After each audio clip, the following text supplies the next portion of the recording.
every time you move your body, it's like you're giving your brain a wonderful bubble bath of neurochemicals. In our next segment, we will be talking about creating healthy routines and what happens to our brains when we make room for creativity. I can't think of anyone better to do this than our next guest, Dr. Wendy Suzuki. She is a professor of neuroscience psychology at New York University, where she studies the effects of physical activity on the brain. She's an award-winning scientist, a TED speaker, and best-selling author of the book, Healthy Brain, Happy Life, which was recently made into a PBS special. Suzuki is a passionate thought leader, spreading understanding of how physical activity can change, improve, and protect the brain. Dr. Wendy Suzuki, thank you so much for being here. Let's go ahead and give her, let's give her a big round of a virtual applause. Thank you. Yeah, thank you so much for being here. All right, so we're going to go ahead and jump into it. I watched a couple of your TED Talks, and in it, you in one of them, you walk us through your personal journey of exercise and becoming more active and almost instantly seeing the benefits in your brain and in your day-to-day of doing so, which I think is incredibly powerful to know, to recognize, and to research and look more into. So I really want to talk about your recent work revealing the benefits of aerobic exercise, specifically when it comes to creativity. Can you tell us a little bit more about that and what kinds of cognitive functions are most sensitive to exercise? Yeah. So what are the cognitive functions that are sensitive to exercise? There is an immediate benefit after every single time you move your body. And the image that I like to give is that every time you move your body, it's like you're giving your brain a wonderful bubble bath of neurochemicals. And some of those neurochemicals you've heard about before. They are dopamine, serotonin, noradrenaline. They're making your mood go up. They're giving you these great feelings of reward and pleasure in your brain. And that really does happen after you move your body. And people think, oh, well, you mean if I become a triathlete, then I might see that.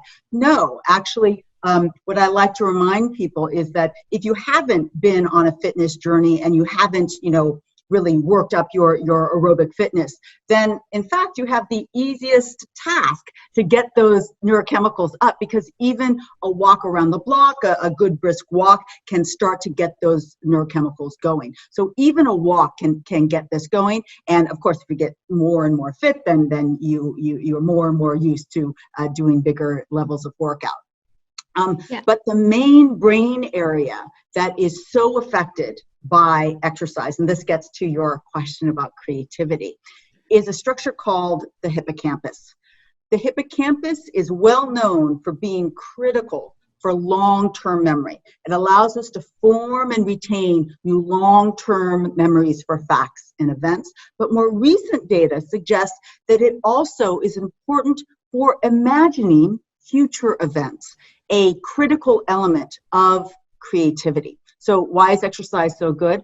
Exercise actually can stimulate the growth of brand new brain cells in your hippocampus. And for all of us who have struggled with, I wish I could remember those, that person's name that I just met, that is my personal motivation to work out regularly. I imagine shiny new hippocampal cells in my hippocampus growing big and fat and fluffy with every workout.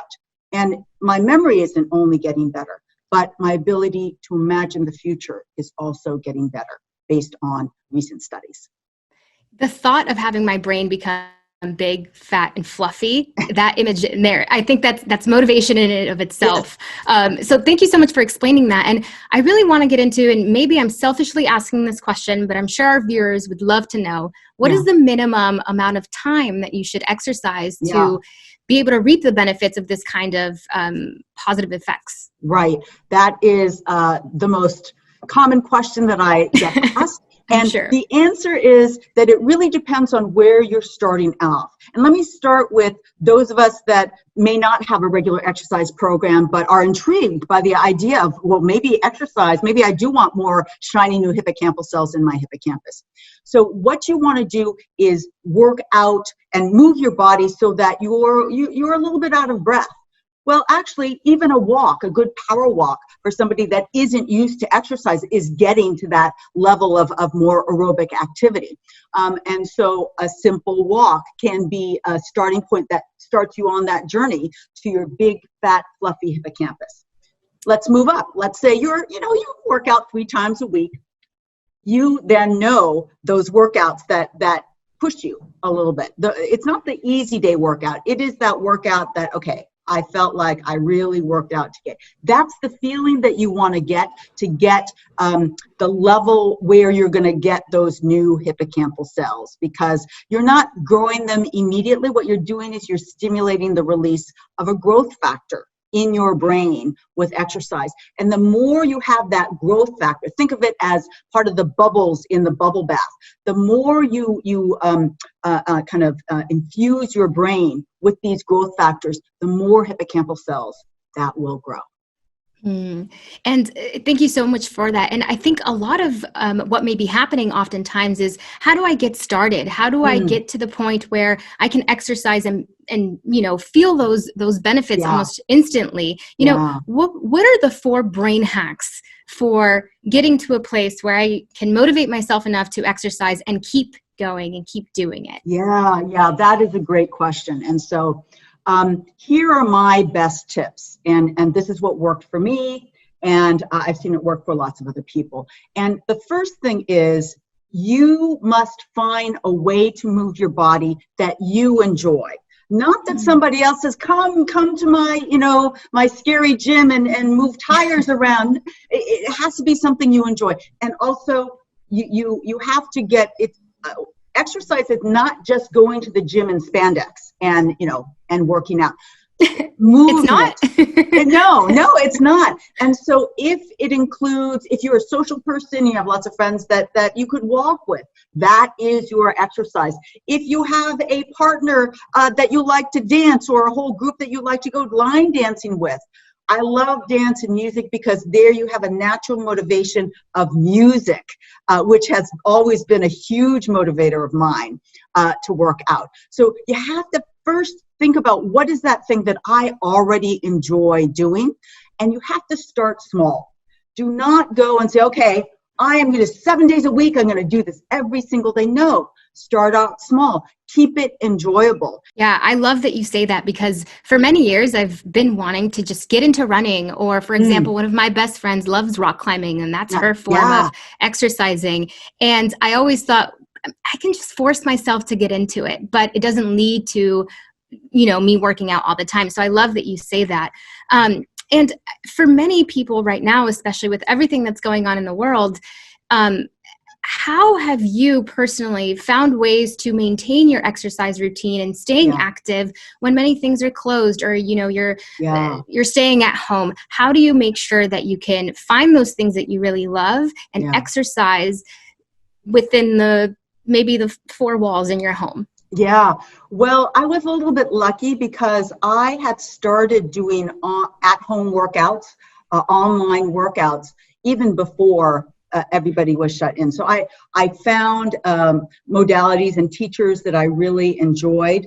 And for me, the journey was, first I went to the gym, and I had to be motivated by those great teachers that chose the best music that I liked, and motivated by all the other people around, so that I would, try harder. I try harder when there's other people looking. It's like, oh, maybe they think I'm working out hard enough. Social pressure. I motivate myself that way. But then I got motivated enough. I didn't need the live teacher. I didn't need the people around. I knew I was self-motivated enough to do that. And that's when I could stay at home and save that time of going to the gym. And so what I've been able to take advantage of, that I invite everybody to take advantage of, is there is truly a revolution going on right now in online fitness. All the fitness companies realized that they had a captive audience at home.